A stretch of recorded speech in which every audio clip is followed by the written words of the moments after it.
SNHell, a look back at Saturday Night Live with your hosts, Matt and Keith. Brought to you by Lion's Den Audio Theater. Like and subscribe to Lion's Den Audio Theater for more Lion's Den goodness. And here are your hosts, Keith and Matt.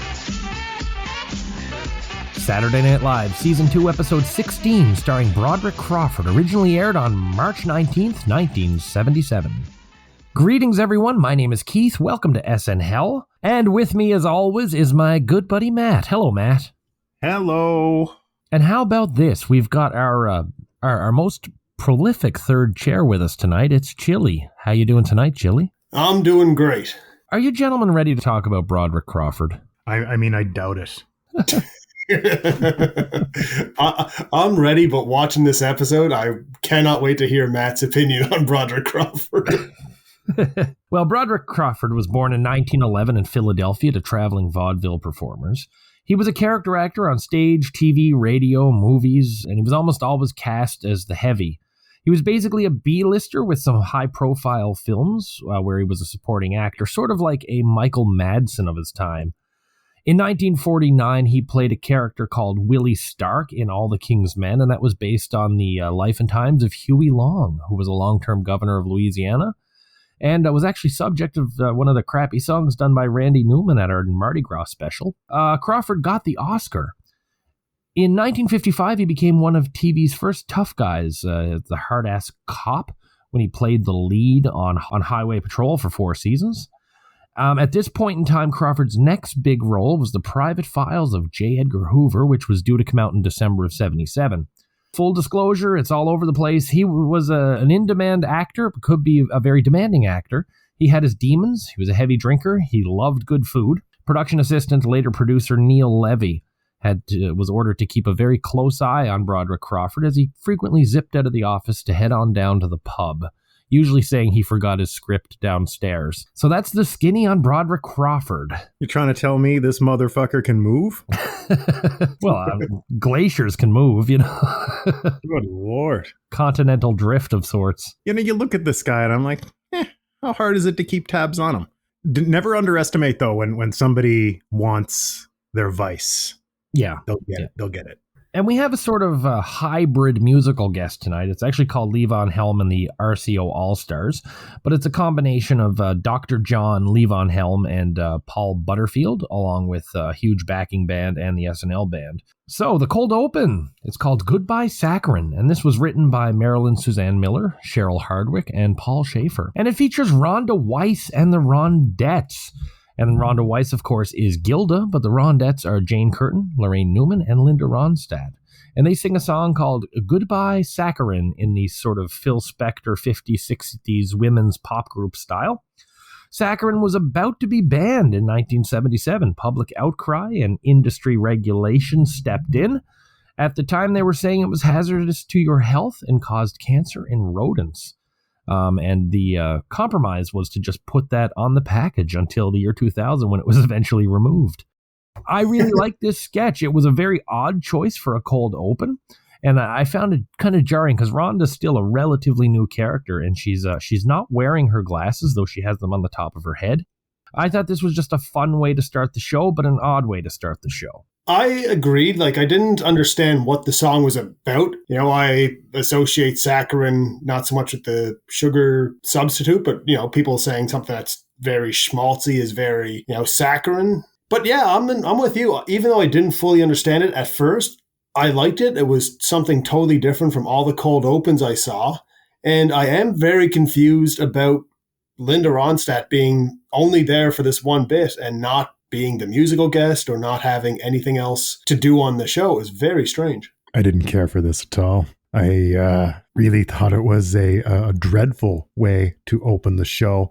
I didn't think it was funny. You know, musically it was, I know that they're going for something, and I suppose good for you. Stylistically, you've achieved it. But I didn't get it at first. And then I'm like, oh, okay. And now the monologue. Crawford comes out, home base. It has a chair, a rug, coffee cup, little table there. He sits down and says it's been 37 years since he's been in that studio and done radio. And the monologue was basically written about a point in time when he got fired from a radio gig at NBC Studios, and he's glad he's finally getting another chance to work there. He then says, I'm going to sit back and enjoy the show, and the implication here is that Crawford is just going to be sitting at this chair at home base watching the show all night. To me, this is less monologue and more old dude just telling a story, and to be honest, I can't imagine anyone's going to get a writing credit for this beyond Crawford himself. This didn't bother me, but it definitely wasn't great and wasn't overly funny. Yeah, I agree. It wasn't overly funny. I found the first few minutes of the show with a unique cold open and a very unique monologue where, a big fat old man comes out and sits in a chair like the creepy old guy from the Garfield Halloween special. I was like, okay, well, this is going to be a different episode, and I knew this episode could go one way or another. I like when they try new things. I'm always a big fan of, try new things on the show, mix it up and be different. And, one could argue that they did that a little bit with the cold open, which, by the way, I forgot to mention. I really hate some of these limp deliveries of Live from New York. It's Saturday night. And maybe it's just because of the product of our more modern times when they just really belt it. I didn't know what to make of this friggin' old guy. I didn't know who he was. He comes out and he has a seat and he tells a story about an old job, and that's the monologue. I feel like I'm at the bar down the street. It was weird. I didn't like it. I got bad vibes. Sit back and enjoy the show. You're gonna, aren't you? I'll take your hosting money, but I'm not doing anything for it. I think one thing, and one of the more recent episodes I did with you guys was Ruth Gordon. I think Ruth's probably a little bit older than Broderick was at this point, but not by much. And she had much more energy, and I felt like she was, I guess, trying to be a bit more energetic. But there is something I appreciate about just a fat old guy being a fat old guy. He looked like he was, he liked being able to tell the story. So I thought this is going to be something different.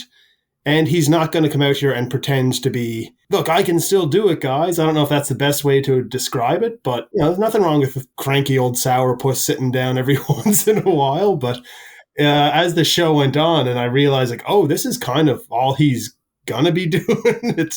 It was a different episode so far, as far as the host goes. Incidentally, super energetic Ruth Gordon is 15 years older than Broderick Crawford. I disagree hotly, by the way, that there is no place for a cranky old sourpuss on the hot late night TV show. This is not the first wretched hosting choice the show has made. Won't be the last, but it is certainly one of them. Our first sketch is Samurai Hitman, and this was, of course, written by Alan Zweibel. So we get freshly shaven Bill Murray, who has lost his mustache, and Garrett Morris, and they play advisors to Mafia Don Marcella, played by Dan Aykroyd. They talk about moving into the neighboring family territories, the Kirschners and the Corneliuses. So they've called a hitman to come and take care of the heads of the other families, and it involves whacking the Dons at a Benihana hibachi restaurant. Futaba comes in. It's, of course, Belushi. He will not do the kiss of death, and they roll out the hibachi table where Belushi basically screws around with ingredients and cuts up food, and then he takes out his sword to chop 2 cabbages in half, which represent Cornelius and Kirschner's heads. Of course, there is a joke. You have to whack Don Cornelius and Don Kirschner. I thought this was a good idea. Fairly well done. Had a very different vibe than the other samurai pieces. I thought Belushi, all things considered, he was at his best samurai here. This is the best I've seen it, and I'm at a point now. I've watched some of the Kurosawa character, and I'm seeing this definitely as an impression of that character. I disagree. As soon as Belushi appeared as the samurai, I actually thought I would have been much more interested watching the other 3 as mobsters. Once Belushi walked in, I just thought, here we go again. I will agree a little bit in terms of some of his interactions with Aykroyd with the kiss of death and all that was a little bit better, a little bit more, I don't know if downplayed, it might be the better way to put it. But yeah, overall, if I never see the samurai again, I will be a very happy man. I'm not going out for these sketches on stage with this guy and his sword unless I'm getting some sort of hazard pay. The way he's swinging that around, you can't tell how far Dan is standing back. I don't know. He's not careful. I know that much. He's not careful. As absolutely ridiculous as Bill Murray's mustache looked, I miss it already because it really looked ridiculous. It was sinful at that Mardi Gras special. But so when they're talking and they're like, okay, yeah, we got a guy. And I didn't see it coming. So when he actually came through the door, I don't want to say I popped or anything, but I did have I reacted. Yeah. So for better or for worse, it did cause a reaction in me. I didn't think it was especially funny, but I mean, whatever. He's just out there. He does the grunting samurai voice well. My big takeaway, Matt, was how much I missed Buck Henry. My God, what a perfect foil. Yeah, I just watch him swing the sword around and see how close he comes to maybe hitting somebody. I can see why it's popular. I mean, it's there's a cutesy bit to it. He's like, oh, I'm not going to do the kiss of death. And, they understand him even though he's not saying anything. There are slightly amusing elements to it. And I at least like the fact that they mixed it up a bit, and it was a very different sketch for the samurai character. Cornelius being a much darker cabbage than Kirshner got a good laugh out of me. That was pretty funny. I guess I felt tepid about it. Somewhere between you two. We now go to a Chiron. There's a woman in the audience with a boring fantasy life. We then go to a Gary Weiss film, and this is Broderick Crawford roaming around his old neighborhood in Hell's Kitchen. He sees some old friends and acquaintances and gets gathered around by some fans. Crawford says the neighborhood's still beautiful, but it's changed a lot. The way the fans reacted to Crawford seemed to me more like a bunch of people sort of celebrating the local boy who made good than like a sycophantic random fanning. And then Crawford goes to Sardi's restaurant and talks to Vincent Sardi Jr. For me, I thought the visuals were great. I like seeing old people revisiting their old stomping grounds, but there really wasn't much to this. Middle of the road Gary Weiss for me. This is one of my favorite Gary Weiss bits so far. It was nice, the old fella going around the old neighborhood. It wasn't funny at all. Well, it takes us back to the time of the New York we've heard about, and then the New York from 60 years before that. This is what I expect from a Gary Weiss film, and in that sense, I enjoy it. When they come on, my brain adjusts accordingly. And in doing so, I found this gave me enjoyment. I've said it before. I'll say it again. I'm saying it now. Late 70s, like 74 to 79, maybe even into the early 80s. I don't want to nitpick it. Yesteryear New York is one of my first stops in the time machine. So I appreciate getting to look at it. New York looked gritty till season 4 of Law & Order. So now we'll go to a commercial. It's Mel's Hide Heaven, and it's Dan Aykroyd returning as Mel from Mel's Char Palace. And he's selling leather jackets, and he's got Bill Murray and Garrett Morris there as models. This is the same notion as the Char Palace. You rope, you stun, and you skin your own leather jacket. This time around, Mrs. Mel is played by Laraine instead of Gilda. Still comes in with a chainsaw, though. It's probably just a casting issue, but Mel actually having a different wife less than a year after the original Mr. Mel is perfect sleaze for me, though Gilda was so good in the other one. I enjoyed this. It's not a patch on Char Palace, but this gave me a couple of laughs. Yeah, I think this should have had a bit more to it, but it was good. It was a good, quick little commercial. I don't know what more they could have done. Obviously, they're not going to show anyone butchering the cows in front of them, but if they had like some on-location footage of a farm instead of just the cows and the green screen or whatever it was, as dumb a takeaway as it is, I liked the jackets. I would have bought one of the jackets, even the tassel one Murray had on. The jackets do be looking pretty hot. I didn't like this one as much as the first one either, but still absolutely liked it. Let's get that right. I heard a little bit of a pop for Dan Aykroyd when he announced himself.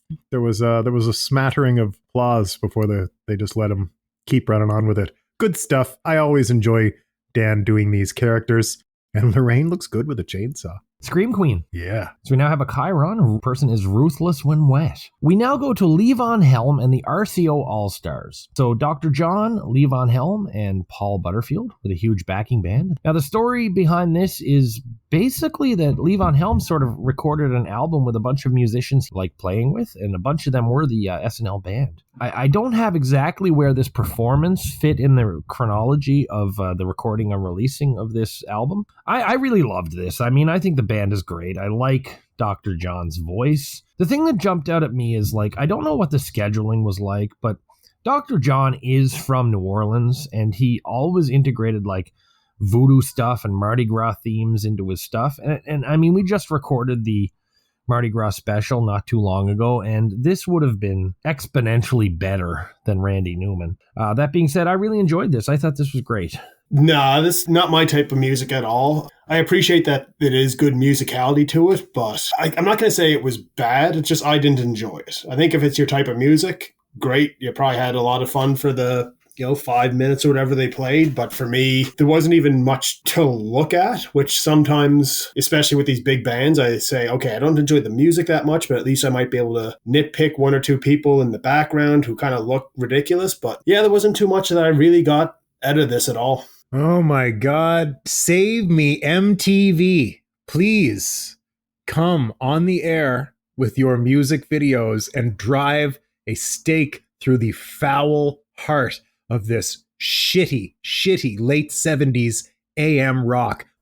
shitty song. I've pontificated out loud here. Like, how do they even fucking pick these musical guests? Like, this isn't popular, cool shit. Where's this coming from? And Keith sent me something and it was just like, yeah, we were just like picking the stuff we liked. This is like the shit we listened to. Oh, okay, good for you. I'm glad the show is your own personal little stereo instead of making it a better show. I didn't like this. Save me, MTV. And Dr. John does survive MTV, goes on to sing the Blossom theme song. That doesn't count as survive. I think the reason I didn't like this, even visually, is because there was no unifying theme to the band. I'm not saying everyone needs to come out dressed like Boney M and have completely matching outfits, but you got like the guy on the piano with the big fucking beret and the beard. Then you have the cowboy in the back. Yeah, from what I understand, they're not an actual full-time band. They're a bunch of people who came together, and that's fine, but this is a fucking deep cut here. But it reminded me of like the jukebox band from Shining Time Station. How they had like guy with the little mustache on the piano, but then they had it was just everything thrown together, and it just no symmetry to it. Our next sketch is a sort of a big one in SNL lore. It's called The New Kid, and it was written by Bill Murray and Lorne Michaels. So it's a monologue from Bill Murray sitting at a desk where he says he just doesn't think he's making it on the show, and he asks people for their support and laughter. Like I said, this is a very historic piece, and it was kind of inspired by Bill Murray truly feeling like he wasn't doing very well on the show and wasn't being accepted by the audiences and to some degree the writers. Says he's a funny guy, but hasn't been funny on the show, and his friends and neighbors and people are disappointed. So the backstory on this one, the idea was hatched during a conversation between Murray and Michaels. The lore is that immediately after this pitch, Bill Murray was suddenly a superstar. I'll be interested to gauge that as we go on, because I don't think that's the case. As far as the performance and the writing, this was really good. Murray was either truly nervous or carried it off like it was. I remember this being a lot longer than it was, but I'm glad it wasn't. Nowadays on television, this is sort of in vogue and has been for a while. You see it, and these sort of direct appeals are more common. At the time, it wasn't the case. This was somewhat cutting edge. Thoroughly enjoyed it. I like Bill Murray. And I think in that respect, like to think about this being the sketch that whether it does or doesn't launch him into superstardom definitely made him feel like, okay, well, this guy actually is funny, because up until now, the things I've seen him do on SNL have not been great. And it was kind of accurate. So the fact that this sketch is that, is a very meta thing of, I'm not that funny on the show so far, but trust me, I am funny. It's actually almost the perfect way for Bill Murray to get his, quote unquote, start or his big break. So yeah, this is great. I love this. This is a really fun sketch, and it wouldn't have worked as well if he still had the mustache. No, he'd have been arrested. Keith, I watched this morning the First 5 Years documentary piece, and they played this during that. So when it actually came on later, when I was watching the episode, it tripped me out a little. But I loved it. It was fun to see it twice today. He was great in it. I thought it was smart. I thought it was funny. I thought it was cool. And he carried it so well. This was a big home run for me. I laughed. I felt. What more do you want? No, understandable. Yeah, it works. The next sketch is Lucy A-Bomb, and it's written by Michael O'Donoghue. And this is a takeoff of the old I Love Lucy bit where Lucy and Ethel have to pack chocolates on a conveyor belt. This one has no Ethel, and it has Lucy putting whipped cream and a cherry on the top of a bomb. Gilda is back with her great Lucy impression, and Dan Aykroyd is awesome as the sort of generic manager, Mr. Witherbottom. Not much to say. This is a great parody of the old Lucy episodes. Gilda's physical comedy is really good. Very accurate takeoff on Lucy, too. The audience's slow burn reaction is stellar, and the lunacy of sort of putting whipped cream on top of, and cherries on top of a nuclear warhead was just too funny for me not to love. This was awfully dangerous, though. It was live TV. There's a moving conveyor belt. There's a bunch of round canisters. If any of them dropped, the sketch could have gone bad, but Gilda had it under control. And the very end, after the explosion, when one does drop, we see Gilda and Dan looking very cartoony with sort of ash all over their face and their hair sticking up. I really thoroughly enjoyed this one. I'm a hard disagree on that one. Aykroyd was always, his Aykroyd self. Maybe I'm not familiar with Lucy enough outside of her whiny character, but I didn't really find this to be a fantastic impression of her. And yeah, the nukes, the whipped cream on the nukes, I don't know, once again, if that was a reference to something I didn't get. I mean, the fact that she was doing the conveyor belt things with nukes was a funny concept. I felt the conveyor belt was almost going too slow. There didn't seem to have that level of urgency, and I get that might have been because of what you said. It was live, so maybe they didn't want to take the chance of them actually falling over, but it didn't have the manic energy that I think they needed for this. Kudos to them, though. I assume it was all done live, so the makeup and hair, getting that done in the brief time where they had the bombs going off is impressive. I don't know, this is a bit of a damp sketch for me. I didn't like it. Once again, I find myself somewhere in the middle of you both. Chili, I totally agree with what you're saying, that it almost felt like there was another gear it could have gone to. But I mean, I guess to Keith's point, you're dealing with a live conveyor belt, and perhaps that's a little nerve-wracking. I really enjoy Gilda's Lucy, and her whine at the end just cracked me up. She just does it so well. When she's on, shit, is she ever on? It didn't reinvent the comedy wheel or anything. I just thought it moved at a good pace. Gilda was great. The cream and the cherry on the bombs is pretty rich. You know what? I did like it. I'm actually surprised you didn't, Chili. For some reason, I thought this would be more up your alley. No, I mean, I like physical stuff. I didn't find it had the urgency that the actual Lucy bit had. Mm-hmm. And when you're doing a parody, you have to almost bump that up as opposed to bring it down. Yeah.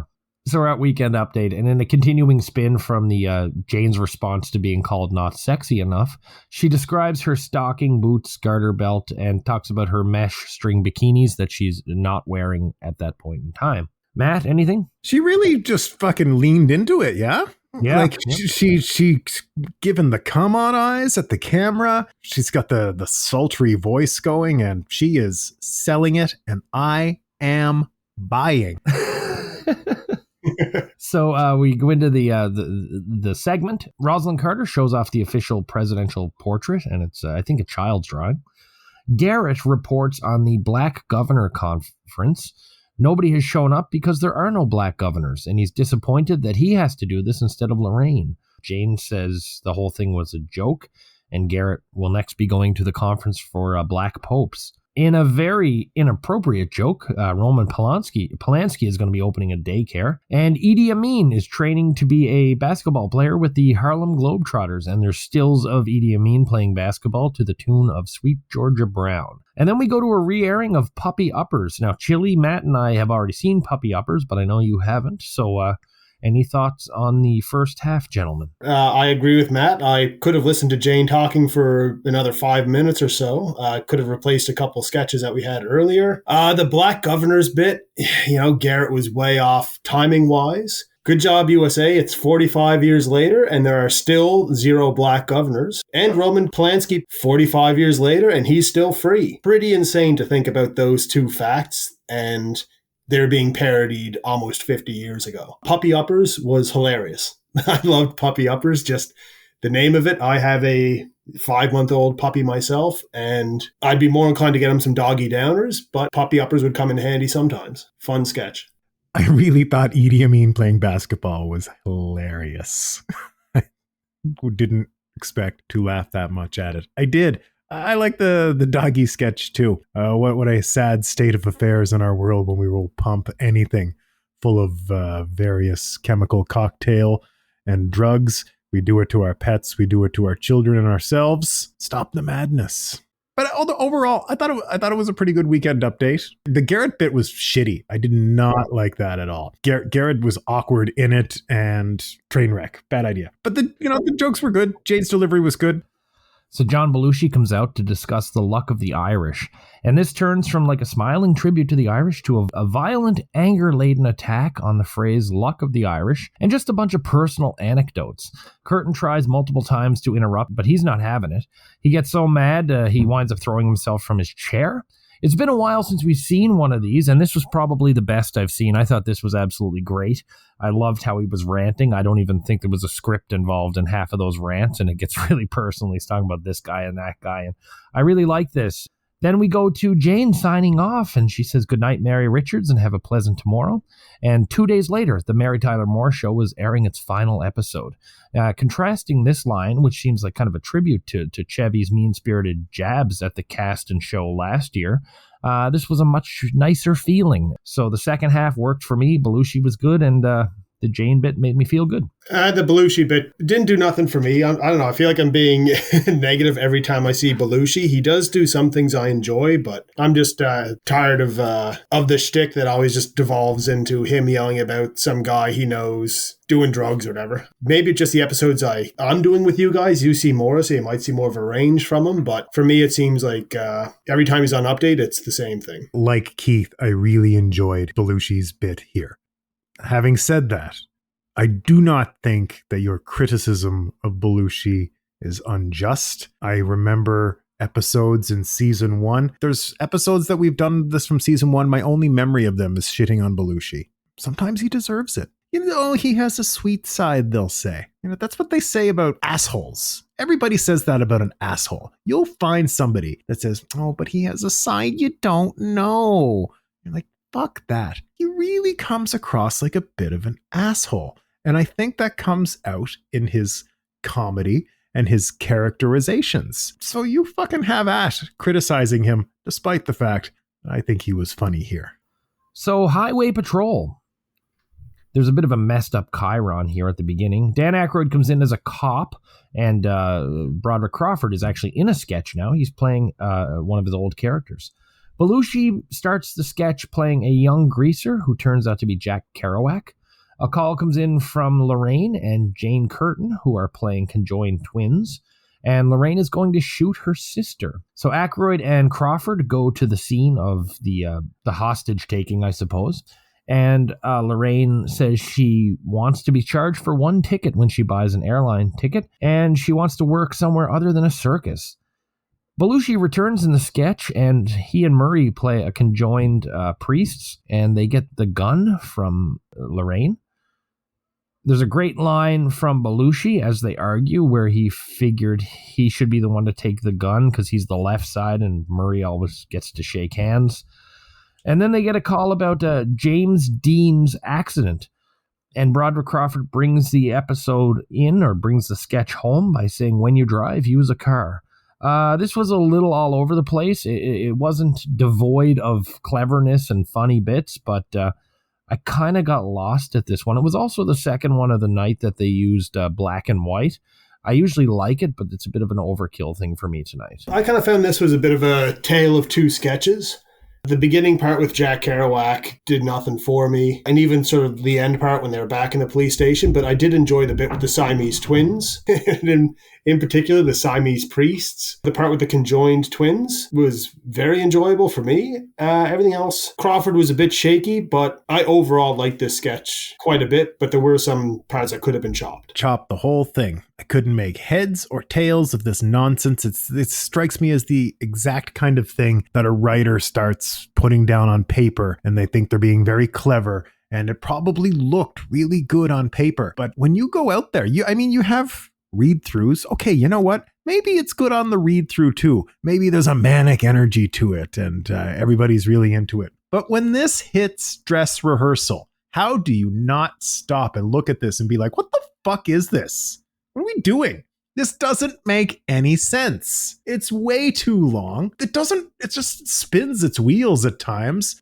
Shame on you for putting this on the show after you saw it in dress rehearsal and knew what it was. You knew what it was. You did it anyway. We have a chyron on someone in the audience who didn't applaud for Tinkerbell. We now go to Baba Wawa at large, and it's, again, Baba Wawa, and she's interviewing Godzilla. And this is Belushi in a costume. And he talks about his life and his career. There's more of the regular Baba stuff, but this sketch is all about Godzilla. And Belushi doing this hilarious, humble, friendly Godzilla. And then he demonstrates trampling a small city. I can't believe I'm going to say this. This is a Baba Wawa sketch I actually liked. Baba was a non-entity. Didn't have to be her. Could have been anyone.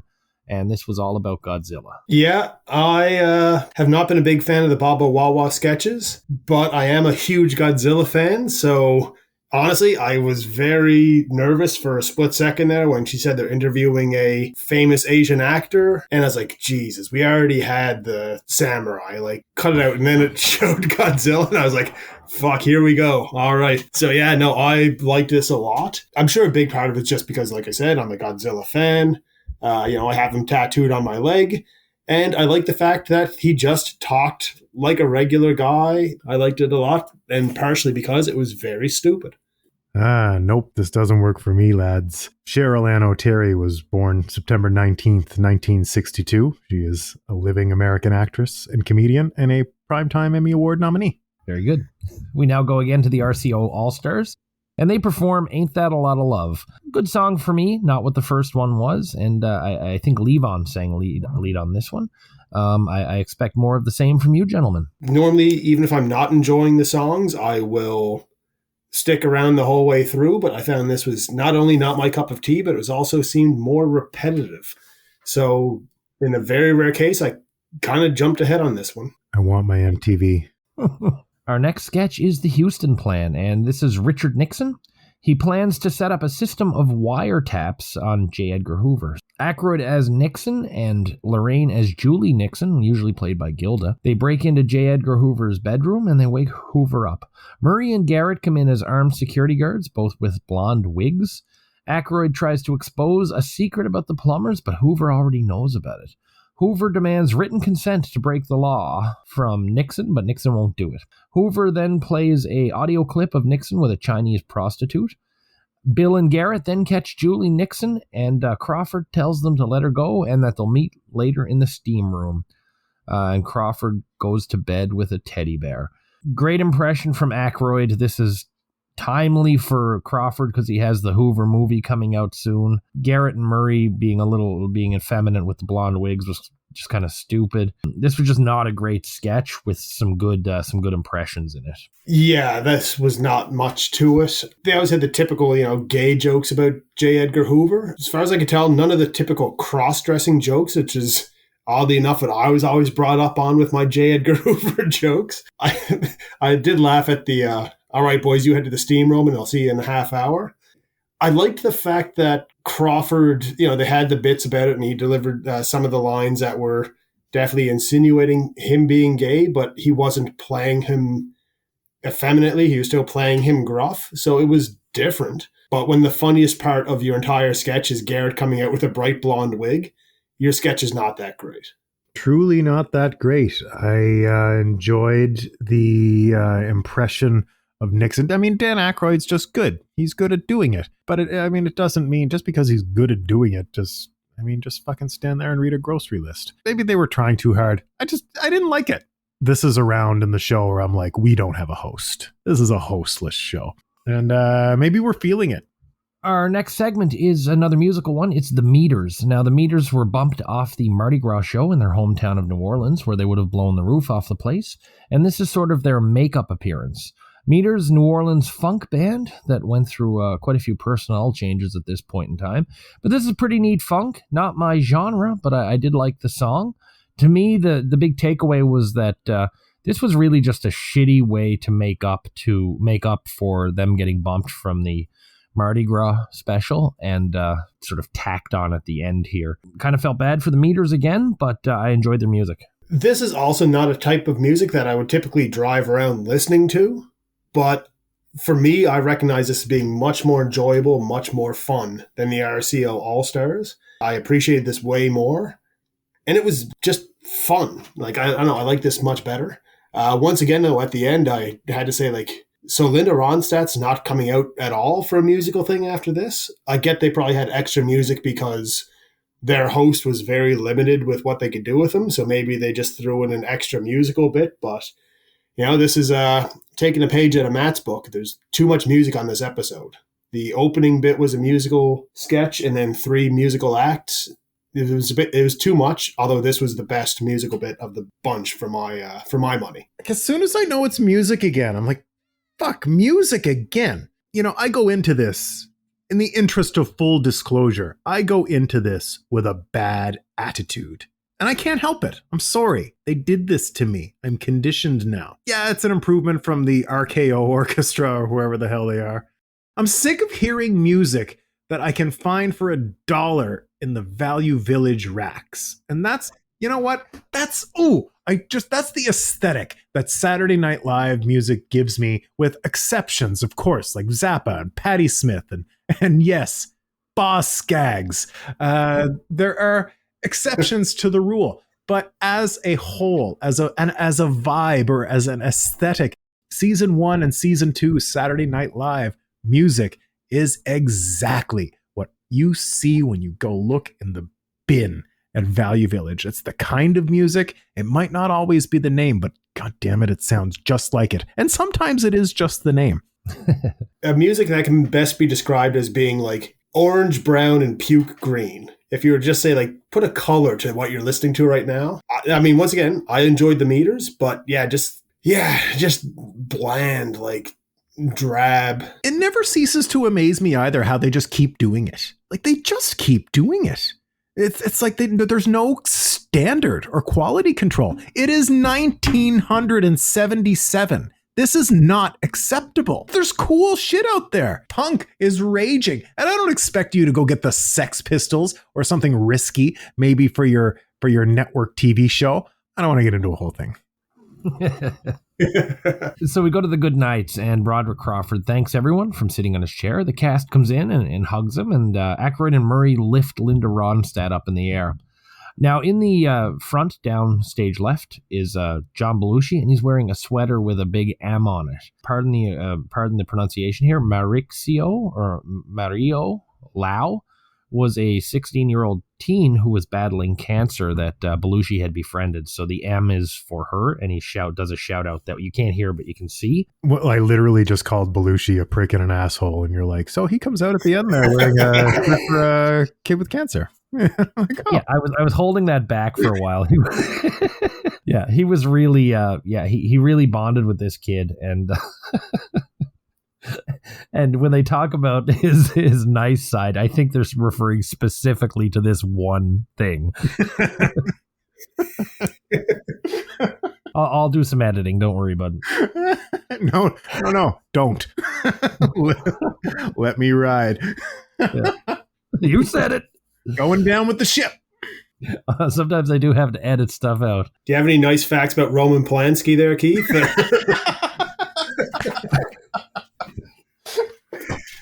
So let's go into our epilogue and our ratings. So the host, Broderick Crawford, was good at what he did, and as good as he probably could have been. He was older, his health wasn't great, comedy wasn't his jam, and he was probably painfully drunk. They used him to his best, and they used him wisely. He was not integrated into the show, and he was very much like an island unto himself. This might have been one of the spots where they actually maybe used the host better than he actually was. It was just a terrible choice to host the show at that point in time. That being said, I mean, he seems to have enjoyed himself. He didn't feel comfortable in a lot of the stuff he did, but you see some people who are on here who are not good, but seem to be enjoying themselves. You see people who almost are skilled but don't seem to be enjoying themselves. I always lean towards the people who may not be great but seem to be having a bit of a good time. I think he was having a bit of a good time. His monologue, while I was waiting for him to talk about having an onion tied to his belt, It was a nice little story. The crowd laughed when he said it took 40 years. He did some okay stuff in the Highway Patrol. And I can't believe I'm saying this, but I actually enjoyed the Gary Weiss film. As far as what he contributed, it wasn't much, but they didn't put him in a whole lot. Good for him. He seemed to have a bit of fun telling stories to the young folks. And who are the people at SNL to get after a host who wants to, sneak down to have a beer? Julie, I am fucking shocked by the amount of things you had to say for a host that was such an absolute non-entity for me. It's like he wasn't even there. And you just talked about him for like 10 minutes. Kudos. That's crazy. I felt, it was like a hostless show for me. He did nothing for me. He was in that Gary Weiss film. So were a bunch of other weirdos. For me, he wasn't even there. But if I had to rate him out of a number, I wouldn't be able to. I'd have to abstain without enough evidence to rank appropriately. Yeah, to me, it's like, okay, the New York Rangers decide to have a seniors night, so they get Angela Lansbury. They put her on skates. I'm impressed if she could skate, but she shouldn't even be there. That's sort of how I looked at this one. Are you out of your mind? I would pay upwards to $10,000 to watch Angela Lansbury play for the New York Rangers. So the epilogue for him, he continues to make some sporadic TV and film appearances, but really slowed down not long after this. Really has some degree of immortality as the first popular tough guy cop on TV, and it gave him some cash value for a long, long time. And he died in 1986 at the age of 74. I have one more little thing to throw on there as far as his legacy. And I spent a period of time there as a dealer at a casino. And if you're starting hand in Texas Hold'em, it's a 10 and a 4, because he would always say 10-4. It's called a Broderick Crawford. Cool. We now go to the music. I like Dr. John. I like Levon Helm, and I like the Saturday Night Live band. I don't know too much about Paul Butterfied, but he's obviously pretty good. The first song, Sing Sing Sing, I really liked. The second one was fun for me, but not a patch on the first. I thought it was good stuff. I bashed them quite a bit. I'm sure they're fine. It's 100% not the type of music. Anything with a harmonica, I immediately zone out on. Right? It's just not my taste in music at all. And if it's your taste in music, more power to you. But yeah, no, I have very little good to say about this, but that's personal opinion. I gotta, just because I like Neil Young so much, I gotta stick up for the harmonica just for a second. But even the name, the RCO All-Stars, it sounds like it's in the bin at Value Village. Sometimes it's hard for me when we get to the end. I've aired such a cathartic grievance already that when we get here, like I feel a little spent. I'm all out of hate. So what was the worst sketch of the night, fellas? For me, I'd probably give it to, I might be alone on this one, but I'm going to give it to the I Love Lucy sketch. It just didn't have the energy that it needed, in my opinion. Aside from the, wah, I didn't even find the Lucy that fantastic. It was just too slow. It didn't have what it needed to be a parody of an already very popular and very funny bit. It had some stiff competition, but that one for me, it just didn't do anything for me. Fuck Barbara Walters and that stupid Godzilla interview. I know you guys liked it okay. I have no time for this. For me, it was the Houston plan. There wasn't much wrong with it, really. It was a weak link in an evening of pretty good sketches. It's always nice to see Nixon and Crawford had a stint coming up playing Hoover, but it didn't work for me. I will say that on a different day or even a different hour, it could have very easily been that Highway Patrol sketch for me. So what's your best sketch for the night, fellas? This is easy. Bill Murray as the new kid. It did what it was supposed to do. We will see moving forward how it goes, but it's the first real spotlight that I've seen that he's had. The audience reacted well to it. It made Bill Murray stand out, and I think that moving forward, he'll have a lot more stuff to do because it was really good and well delivered. I agree with Chili completely. It is easy. It is definitely this piece of the show. It is definitely an exaggeration to say this is some sort of star-making moment, but I thought it was smart. I thought it was funny. I thought it was performed very well. It's what you remember. It's a moment on the show. This is the thing. Nobody remembers anything else about this hit and miss, hostless, musical joke of a show. They remember this. It's historic, with good reason. Best part. Well, gentlemen, I'm throwing a curveball here, much like the Richard Pryor episode where I didn't pick the famous one because it didn't make me laugh the most. I'm actually going with the Lucille Ball A-Bomb sketch. I thought it was a perfect parody. I thought Lucy was fantastic. I love the danger. If one of them things dropped, it was game over. I love the notion of whipped cream and cherry on top of a nuclear warhead, and I thought Aykroyd was friggin' hilarious as the generic 50s boss. I know the historical import of the Bill Murray one, but minute to minute, laugh for laugh, it didn't match the Lucy one for me. And I know this is probably tantamount to sacrilege to Saturday Night Live fans and Bill Murray fans, but that's how I felt tonight. So who was your star of the night? Dan Aykroyd brought it to everything he was in this hostless show. He carried such a huge load. All of his usual energy, all of his usual great impressions. Even though I certainly didn't like everything he was in, but one must admire the force of his conviction. Yeah, I'm going to give it to Aykroyd as well. It was tempted to give it to Murray for that one sketch, but otherwise he didn't really have a whole lot to do during the rest of the night. It wasn't Aykroyd's best night, but I don't think it'll go down as anyone's best night, but Aykroyd delivered for what he had to deliver, even in some bad sketches. But also kudos to Jane, too, because I think she did a pretty decent Weekend Update without having the best material. We three are on different worlds tonight. I went with Belushi. I thought his Samurai was one of the best ones yet, especially with no buck there. The bit at the hibachi table was hilarious. The Godzilla bit I loved. The engaged half of the Siamese priest. And his Luck of the Irish rant might have been, in my opinion, his best segment to date on the show. Everyone was good on this episode, though some were used very sparingly, and it is the night of Bill Murray's favorite speech.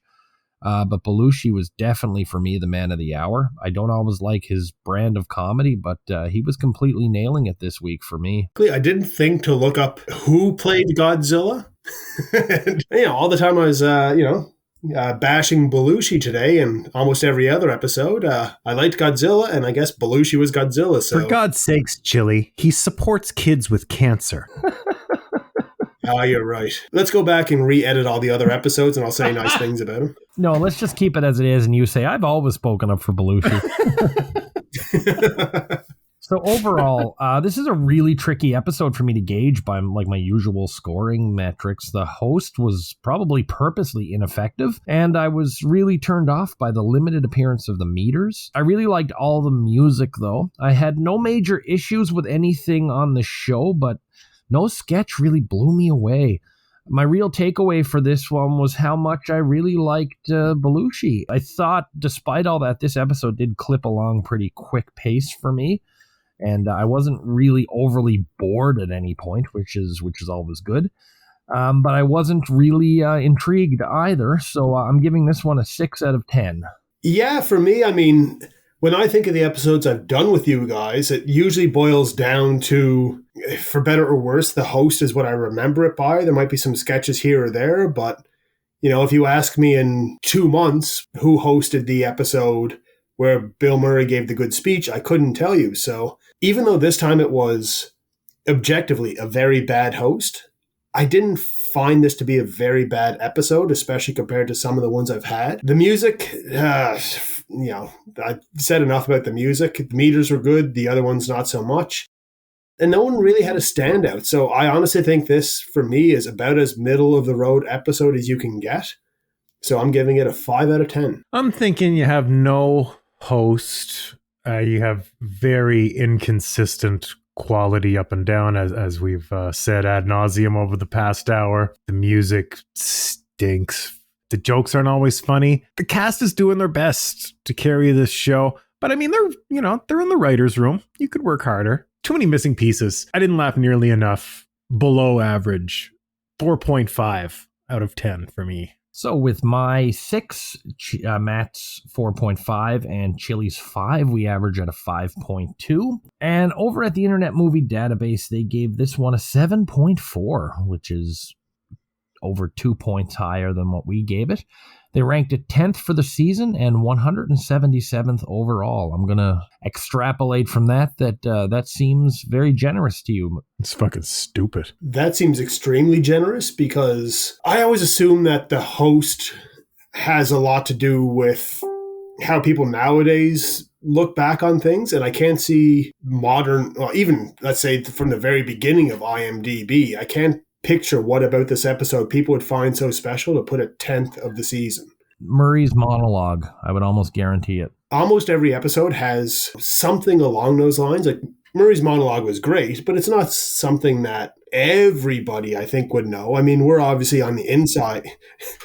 We host a podcast, so we're basically on the inside at SNL. But you know what I mean? Like, this is stuff that we look up, and you guys way more than I do. Yeah, I don't know. I find it very hard to believe that this is ranked so high, especially with such an ineffective host and musical guest.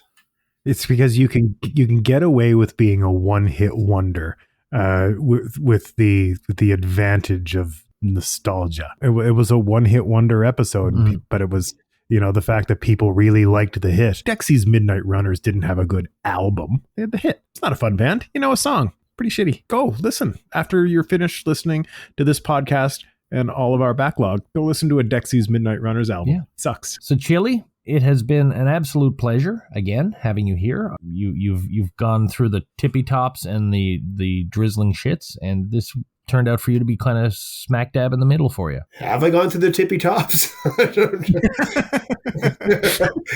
were the tippy tops? I did have one that was really good. Which one was Norman it? Lear you had.